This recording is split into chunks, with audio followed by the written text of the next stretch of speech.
debate. Como es habitual a esta hora en Mega Noticias, vámonos a debate y le doy la bienvenida a la maestra Asenet Lavalle, integrante del Observatorio Ciudadano Urbano y Ambiental para el Estado de Puebla. Muchísimas gracias por estar con nosotros. También está con nosotros el arquitecto Oliver de la Rosa, maestro en proyectos para el desarrollo urbano. Maestra Asenet, arquitecto Oliver de la Rosa, muchas gracias por estar con nosotros. Maestra, ¿qué tenemos que poner atención en esta famosa gentrificación? Que no es otra cosa más que la apertura de los espacios de vivienda, de renta, a extranjeros, a gente de mayor poder adquisitivo, que eleva el nivel de la zona donde se están hospedando, donde están quedando, y entonces, ¿es un problema? ¿No es un problema? ¿Cómo lo ves, maestra? Sí, hola, buenas tardes, Alberto, buenas tardes, Oliver, al auditorio de este espacio. Pues bueno, de entrada decir que antes de hablar de gentrificación o de turistificación, es importante comentar que vivimos una crisis de la vivienda, de los precios de la vivienda, del acceso a la vivienda adecuada, de las condiciones de la propia vivienda, y comentar que cada vez hay una mayor diferencia, un diferencial mucho mayor entre el costo de la propia vivienda y los ingresos mensuales en cada familia, en cada persona que requiere de estas soluciones. Y además es una brecha que se está ahondando a una velocidad importante. Año con año hay una gran diferencia, sí, insisto, entre estos precios.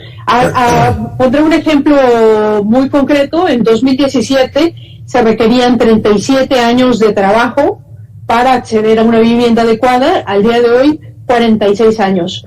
Entre 2017 y 2025 es una diferencia muy alta. Exacto. Y bueno, ya después entraremos en minucias de cómo se calcula esto, pero hay que decirlo, el acceso a la vivienda adecuada es cada vez más complejo, y sobre todo para las poblaciones más jóvenes y de menores ingresos, además. Esto es culpa del mercado, esto es culpa del neoliberalismo, arquitecto Oliver de la Rosa, porque el tema de la gentrificación es prácticamente todo el mundo. Incluso el hijo del expresidente ya tiene un negocio, hasta casas en Japón, allá en Tokio, en Seattle, en los Estados Unidos. O sea, es negocio, Oliver Freire. A ver, Oliver de la Rosa, entonces, ¿qué significa esto? Adelante. Uy, ya lo perdimos. Entonces, maestra, maestra Asenet, a ver, entonces esto es culpa del mercado. ¿Por qué se da este fenómeno? ¿Por qué se encarecen las viviendas? ¿Por qué cada vez es menos accesible? A lo mejor el futuro está en ya no comprar una casa propia, ¿o qué? ¿Cómo ves, maestra? Mira, el problema es, diría yo, el mercado no regulado. El mercado por sí mismo, pues, tiene su propia lógica. ¿Qué es el mercado regulado? O sea, las leyes del mercado tienen sus propias reglas, oferta y demanda, así de simple. Si esto está haciendo negocio, mucha gente está siendo beneficiada de ello, ¿no? Incluso los que pagan. Entonces, ¿cómo regularle? O sea, ¿cómo se puede uno meter a las famosas, tarifas congeladas, o estas, ¿cómo se llamaban estas? O sea, de la década de los 50, de los 40. Adelante, maestra. Sí, no, las rentas congeladas. Estas rentas congeladas. Creo que de eso no se está hablando el día de hoy, porque no dieron los resultados en los temas de vivienda adecuada. Lo que es un hecho es que los mercados efectivamente tienen sus propias lógicas, sus propias formas de operar, y también es un hecho que los mercados por sí mismos no se van a preocupar de la vivienda social, de la vivienda adecuada, de la vivienda para las personas más vulnerables. Y también es un hecho que los entes públicos, los gobiernos, están obligados a regular en este sentido, en cuanto a que existen soluciones de vivienda para todas las poblaciones. En este sentido, de entrada decir que la solución a la vivienda para todos y todas no es sencillo, no dependería solo de una sola política, de una sola acción. Depende de una combinación de estrategias, y alguna de ellas es la construcción de vivienda, que también se está ejecutando por parte del gobierno federal, pero también hay otras en cuanto al tema de las plataformas digitales y otras más que podemos ir comentando, pero es un hecho que es una combinación de estrategias la que deberían ser implementada. Ahora sí, Oliver de la Rosa, adelante. Gracias, muy buenas tardes a todos, a Zenet, Alberto. Yo veo de entrada una aproximación demasiado anticuada. Tenemos muchos vacíos legales y todavía queremos enfrascarlos en un urbanismo, en una aproximación del pasado.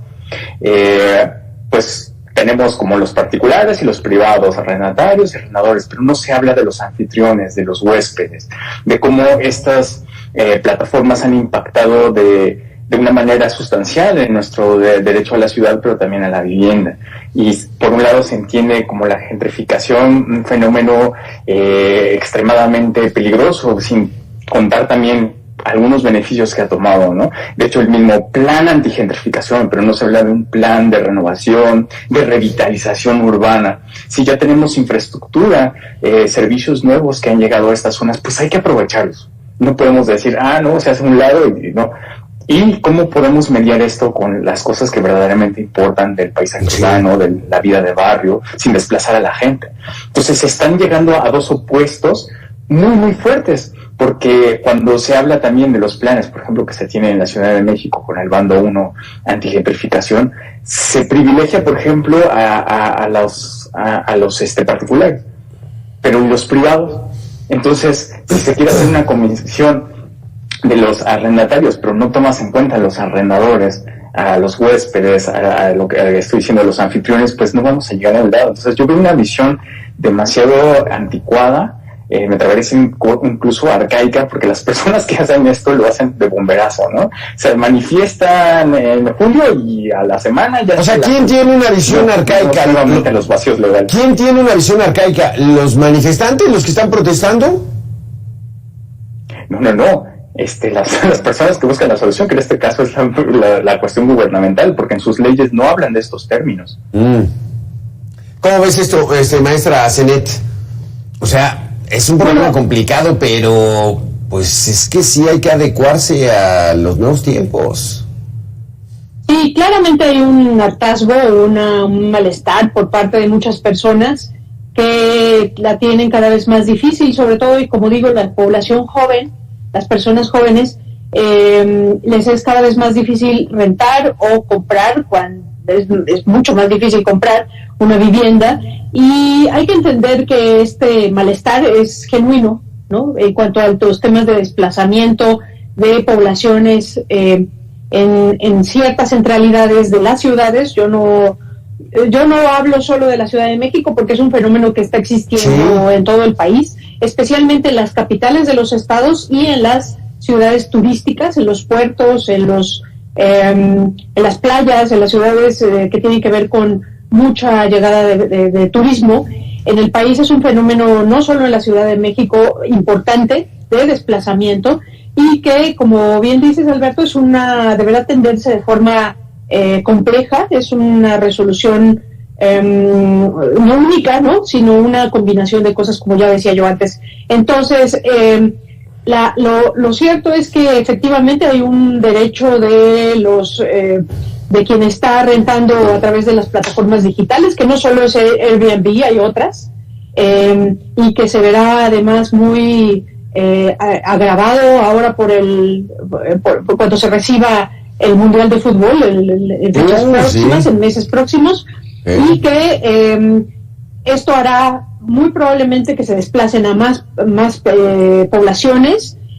Sin embargo, es cierto que pues no se están tomando ni las precauciones necesarias, ni las acciones que requieren, como digo, el control, porque sí se requiere un control por parte de los gobiernos. Es que, por ejemplo, aquí en la Ciudad de México, y hablando particularmente que es la colonia Guerrero, la Santa María, la Ribera, o sea, Oliver, se respeta a los del barrio. El barrio está muy dañado, está muy golpeado. O sea, la infraestructura está olvidada. O sea, estas rentas congeladas pues, deterioraron la zona. Y entonces empieza a haber esta invasión de extranjeros, no necesariamente de otro país, de otras colonias, de otros barrios, de otros estados, y empiezan a levantar esto. ¿Cómo controlar eso, Oliver? Totalmente de acuerdo, Alberto. Creo que dentro de la evolución de todas las ciudades del mundo ha pasado este fenómeno. Ahora pues tiene un nombre a partir del siglo XX, pero el hecho de que pues se encuentra un nuevo desarrollo urbano, una nueva zona de la ciudad, hay una inversión, hay infraestructura y así va creciendo la ciudad. Sin embargo, hemos llegado a una lógica totalmente ilógica, ¿no? Impensable, como precios van cambiando, ya no un 5%, 3%, se elevan 15, 20% y ya no bajan, se mantienen. Entonces, eso claro que es un peligro para los habitantes. Por un lado también, por otro lado, pues que confundimos luego paisaje urbano con precariedad, ¿no? Entonces decían, no, es que es el encanto de la colonia, pero exactamente, ¿qué pasa si esa colonia tiene problemas de agua, de servicios? Muchas veces cuando se aborda el tema de gentrificación se enfoca exclusivamente a la vivienda, pero no, realmente va a todo un paquete ligado de los servicios, de la infraestructura, de los accesos, ¿no? De la movilidad, el transporte. Entonces es un problema que lo hace todavía más complejo, y desde luego que se tiene que respetar pues los derechos de las personas originarias, pero también se tiene que atender a sus necesidades, y ahí es donde entra justamente el diseño participativo, que las personas que hacen estas leyes, la parte gubernamental, lo que me refería hace un rato, de que tienen esa visión anticuada, es porque no hacen también diseño participativo. ¿Quiénes van a saber más las necesidades que los locales? No las ahí es mi pregunta, Oliver. Creo que no tienen luego el estudio. Exacto, ahí es mi pregunta para los dos. Primero voy contigo, Oliver. ¿El gobierno debe meterse a regular esta situación? Porque ya vimos, y lo repito, el hijo del presidente tiene un gran negocio de renta de casas en México, en Estados Unidos y en Tokio, Japón. Entonces, dejarles a ellos que tomen las decisiones. A ver, te escucho, Oliver. No, yo creo que, tiene que ser algo equilibrado. Lo hemos visto con estos nuevos gobiernos que pues no rinden cuentas y tienen al contrario mucho más corrupciones y demás, ¿no? Invertir en los bienes inmuebles siempre ha sido garantía de plusvalía en todas las ciudades del mundo. Sin embargo, se tiene que llegar a una regulación. Y estas regulaciones no pueden ser globales. Ni siquiera dentro de la misma ciudad. No podemos hablar que del norte al sur sea exactamente la misma renta y congelada para todos. No, se tiene que entender de manera local. Sí puede haber ciertas medidas que puedan ser globales, pero el diseño participativo y la gente también tiene que tomar esa participación para el desarrollo de la ciudad. Y pues qué mejor que también los observatorios de vigilancia, los vecindarios también tienen su propia voz, y eso se tiene que respetar y se tiene que incorporar dentro de la... Claro, qué tema tan complicado. ¿Cómo lo ves, Asenet? El gobierno que decida, que regule, cuando de repente nos dan unas sorpresas y salieron peor que los de antes. Adelante. No, por supuesto, ya decía yo que los mercados solitos no se regulan, ¿no? Es una obligación de los gobiernos hacerlo, y hay una clara... ya se ha manifestado claramente cómo estas plataformas digitales de estancias temporales hacen muchísimo lobby, muchísimo cabildeo para seguir en su actividad, y eso es bastante válido. Lo que no es válido es que al día de hoy no hay padrones públicos completos de cuáles son las viviendas que se están dedicando solo a plataformas digitales, desde cuándo entraron a operar, si en su caso se desplazaron o no a familias, a personas originarias, habitantes de esa zona. También estas plataformas debieran tener una claridad de pagos de impuestos. Los gobiernos debieran recuperar estas plusvalías para justamente aplicarlas en lo que ya decía el arquitecto Oliver, en mantener la infraestructura y el equipamiento de la ciudad. Entonces tiene que haber una claridad que al día de hoy no existe. Y maestra. Ahí quisiera que nos detuviéramos, maestra. Ahí, sí. Que el gobierno aplique los impuestos, o sea, que los tenga registrados, que sepa cuánto hay que pagar de impuestos, y que esa sea su labor, no en meterse ahí en los precios o no los precios, o ¿cómo ves, Oliver? O sea, ahí es un nicho de oportunidad para el gobierno, pero no para regular, O sea, yo sí creo, maestra Zenet, Oliver, por ejemplo, que el tema de las tarifas en el uso del celular y la internet, sí lo reguló el mercado a favor del usuario. O sea, mientras hubo competencia, el monopolio que teníamos tuvo que bajarle y entonces paquetes verdaderamente accesibles para todos. Por eso mucha gente trae su celular con internet. Entonces, a veces el mercado no hay que denostarlo, Oliver. ¿O cómo ves? Cerramos participación de cada uno. Sí, claro, concuerdo en ese sentido, pero hay que saber también cómo regular, ¿no? Porque muchos dicen, pues si se hospedan, que pagan como hoteles. No puedes pagar ese mismo porque la infraestructura, la antigüedad que tiene un hotel, el enfoque es distinto. Tiene que pagar impuestos, pero no exactamente los mismos que paga un hotel. Entonces se tiene que hacer un estudio detallado cómo poder hacer esto justo para privados y particulares, desde luego. Entonces no podemos caer en esos extremos. Y por otro lado veo que pues en nuestro país no hemos apostado siempre a medidas punitivas, ¿no? Vamos a matricular todas las bicicletas eléctricas. No, ese no es el problema. Vamos a matricular a todos las viviendas que se rentan de esta manera, ¿no? No, el problema va más allá, porque aunque se regule, se tiene que dotar de las necesidades de cada barrio. Entonces, y eso va ligado a lo que decía, a todo lo que conlleva estar en la ciudad, infraestructura, servicios, movilidad. Entonces, se tiene que abordar de manera transdisciplinaria, con muchas participaciones de la ciudadanía, de los especialistas, del gobierno, desde luego, pero es un problema más complejo que solamente llegar y castigar, ¿no? Que tenemos que ir más allá como país. Maestra Zenet, cerramos un minuto y medio contigo. Sí, la regulación no sería, me parece absurda hacia los costos a quienes hemos sido usuarios de estas plataformas digitales. Eso no tiene mucho interés, no tiene mucha carnita atrás, ¿no? Lo que sí hay que regular, lo que los gobiernos deben regular, es el acceso a la vivienda adecuada para todos y todas. Como ya digo, no se vale estos desplazamientos de las poblaciones a costa de los negocios de las plataformas. La regulación requiere medidas integrales, medidas complejas, estrategias mixtas, digamos, y solo considerar lo que ya decía yo al inicio, ¿no? Si la vivienda es cada vez más costosa y más inaccesible, con los sueldos, con todo y que han subido los salarios en este país, no suben al mismo ritmo que el costo de la vivienda, las regulaciones tendrían que ir hacia garantizar el acceso a la vivienda para todos y todas. Eso es para mí el principal objetivo de una regulación de los entes públicos hacia la garantía del derecho a la vivienda.